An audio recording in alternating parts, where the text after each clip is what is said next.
I don't know if you've read the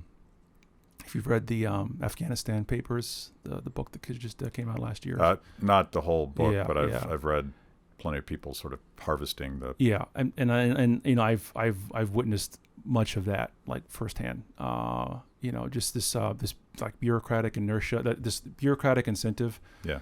To, you know, like even war has been bureaucratized, right? So like we need metrics, right? And you know, in Vietnam it was all about kills. Like we need to kill VC.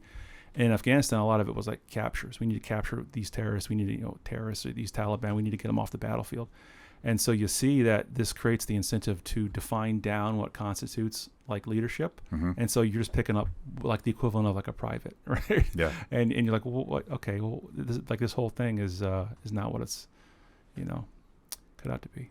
You know, I try to explain this to some of my conservative friends who very much understand the critique of big government when it comes to central planning. Like you can't possibly replace the genius of the marketplace with one person reorganizing things from the top. And they get that power corrupts, absolutely. So you have a knowledge problem and you have an incentive problem.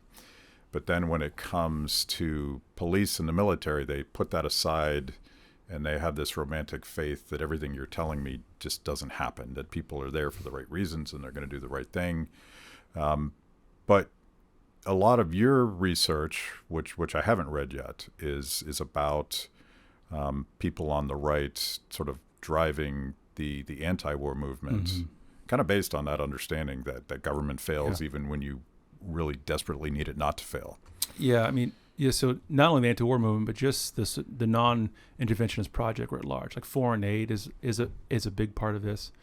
You know, and once upon a time, it was not impossible to be a small C conservative of a traditionalist stripe and be anti-war, or at least skeptical of military power. Right? There's a kind of agrarian logic to that opposition, right? Because what, you know, war, especially mass war, it you know, it upends society, right? Especially if there's a draft, people are plucked out of their professions and they're thrown, and you know, it homogenizes, you know, communities and, you know, and the nation writ large.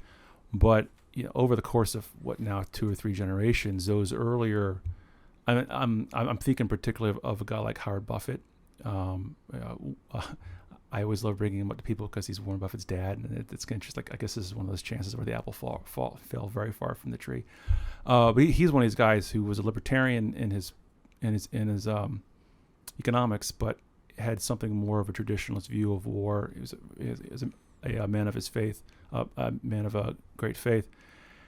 But over the course of the Cold War, you know, those sinews, those anti-militarist sentiments got, you know, washed out of the conservative movement, and it was really only in libertarianism that they you know, found a home in a lifeboat in the 60s and 70s.